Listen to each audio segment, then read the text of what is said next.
پھر اس نے آخر میں اعلان کیا کون ہے جو عصر سے مغرب کام کرے گا اور 2 قرات دوں گا. عصر سے مغرب ٹائم کتنا؟ سب سے تھوڑا. اور اجر کتنا؟ ڈبل. فرمایا یہ مثال مسلمانوں کی ہے. یعنی پچھلی قوموں نے بڑی عبادتیں کی. جو عبادت گزار تھے نا وہ جنگلوں میں رہتے تھے, بہت محنت کی, عمریں بھی لمبی لمبی, 300 سال 400 سال عبادت. مسلمانوں کی عمر بھی تھوڑی, جنگل میں نہیں جانا ہے, جنگل میں جا کر ریاضت میں بھوکے پیاسے رہ کے عبادت نہیں کرنی ہے. ہماری مسجد میں AC چل رہا ہے, پنکھوں کے نیچے بیٹھے ہیں, اللہ پھر بھی اجر عطا فرما رہا ہے. عمر بھی تھوڑی, کام بھی تھوڑا, اجر بھی زیادہ. کیوں؟ سبحان اللہ, میری خوش قسمتی میں تیرا امتی. یہ صدقہ ہے جناب رسول اللہ علیہ الصلوۃ والسلام کا کہ ہمیں ایک نیکی کریں تو 10 نیکیوں کا ثواب. ساری زندگی بھی کوئی گناہ کرے, ایک بار سچی توبہ کرے, اللہ پچھلے سارے گناہ معاف فرما دیتا. یہ صدقہ ہے جناب رسول اللہ علیہ الصلوۃ والسلام کا. تو اے میرے پیارے اسلامی بھائیوں, نبی پاک نے فرمایا جب یوں ہوا کہ اس امت نے کام تھوڑے کیے مگر اجر دگنا مل گیا, ڈبل مل گیا, تو یہود و نصارہ غصے میں آ گئے, بولے ہم نے کام زیادہ کیا, ہمیں اجر کم دیا جا رہا ہے. اللہ پاک نے فرمایا کیا میں نے تمہارے حق سے کچھ کم کیا ہے؟ تمہیں تو پورا مل گیا نا. ہاں, تو پھر اللہ نے فرمایا یہ اللہ پاک کا فضل ہے, رب کریم جتنا چاہتا ہے فضل عطا فرماتا ہے.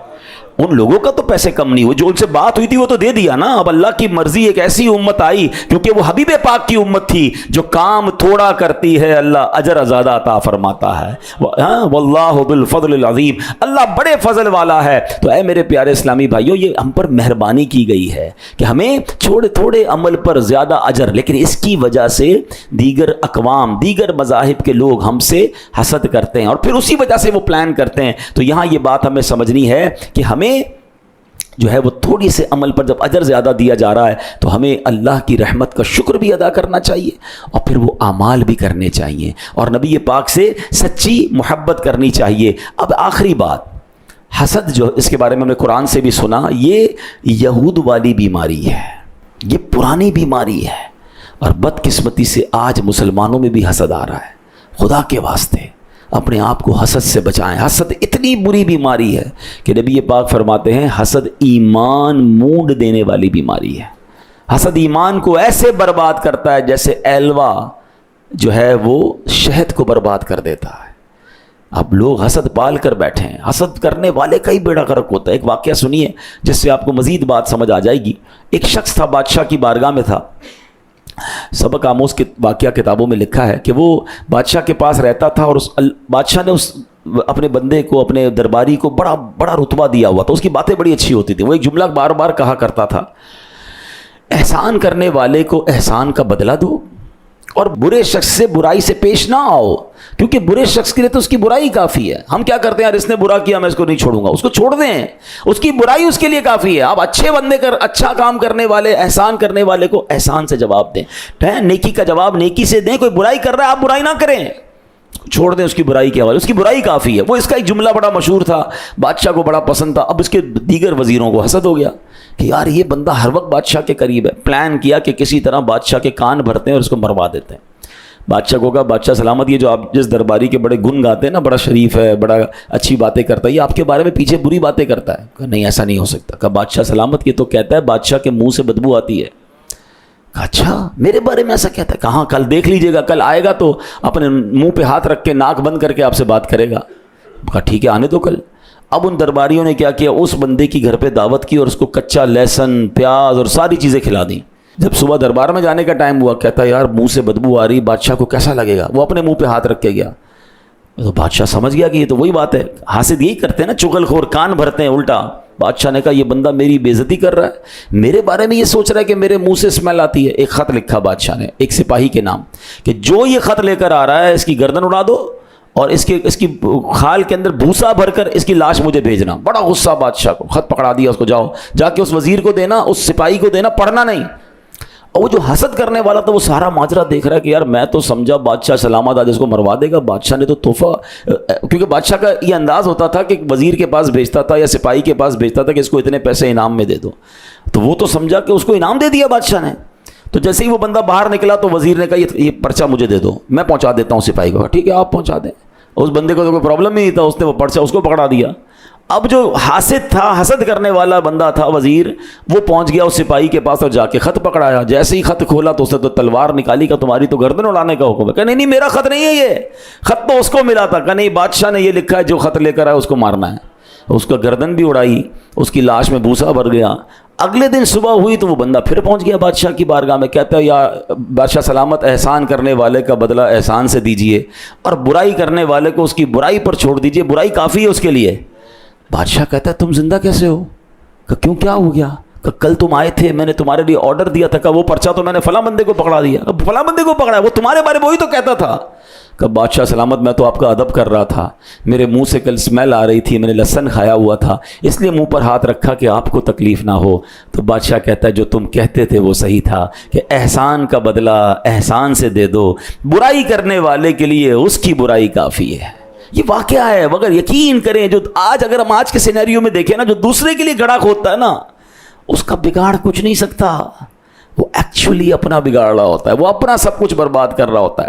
حدیث پاک میں آتا ہے حسد نیکیوں کو اس طرح کھا جاتا ہے جیسے آگ لکڑی کو کھا جاتی ہے. حدیث کے الفاظ سنیں, ایاکم والحسد فإن الحسد یأکل الحسنات کما تأکل النار الحطب. آقا فرماتے ہیں حسد سے بچو, حسد نیکیوں کو یوں کھا جاتا ہے جیسے آگ لکڑی کو کھا جاتی ہے. دنیاوی مثال دیتا ہوں, سارا دن کام کریں, جاب کریں, محنت کریں, مزدوری کریں, اور آخر میں گھر جا کر سارے دن کی کمائی کو رکھیں اور آگ لگا دیں. کیا کہیں گے؟ عقل مند کہیں گے اس بندے کو, یار پورے دن کی کمائی کو آگ لگا دی, کمایا کیوں تھا؟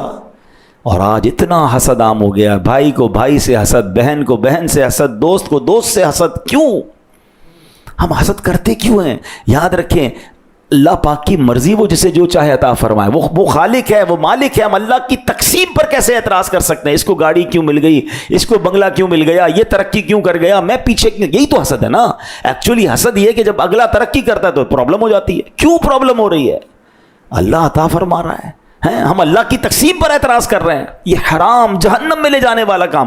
اچھا ایک اور عجیب بات, جس سے حسد ہے نا اس کا بگاڑ کچھ نہیں سکتے ہم. ایسا تھوڑی کہ میں حسد کروں گا تو نیچے ہو جائے گا. اللہ نے عزت رکھی ہے, سارے پاکستان اس سے حسد کرے نا, کچھ بھی نہیں کر سکتا اس کا. ہاں وَتُعِزُّ مَن تَشَاءُ وَتُذِلُّ مَن تَشَاءُ. ہم اپنا ہی نقصان, ایک تو نیکیاں برباد کر رہے ہیں, الٹا حسد کرنے والے کا ایک اور پرابلم کیا, اس کو نیند نہیں آتی, اس کو ٹینشن بڑی رہتی ہے, وہ بے سکون ہو جاتا ہے, کیونکہ وہ جل رہا ہے نا, وہ آگ میں جل رہا ہے, حسد ہو رہا ہے, جیلسی ہو رہی ہے.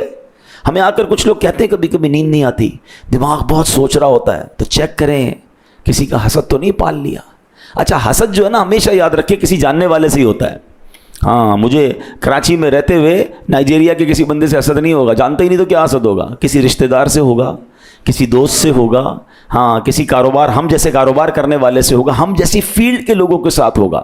اور یہ سوچنا چھوڑ دیں کہ مجھے حسد نہیں ہو سکتا. حسد تو نبی کے بیٹے کو کروا دیا تھا. قابیل اور حابیل میں کیا پرابلم تھا؟ تو ہمیشہ یاد رکھیں یہ حسد پروف کوئی نہیں ہوتا, اپنے آپ کو چیک کرتے رہنا ہوتا ہے کہ یار کوئی ہے کہ جس کی ترقی میں مجھے پرابلم ہوتی ہے, کسی کی تعریف کریں تو مجھے تکلیف ہوتی ہے. اگر ہو رہی ہے تو توبہ کریں, حسد کو نکالیں اپنے اندر سے. میں حسد کر کے سامنے والے کا کچھ نہیں بگاڑ رہا, میں اپنا بگاڑ رہا ہوں, میری نیکیاں برباد, میری بے سکونی, میں جہنم کی آگ تیار کر رہا ہوں.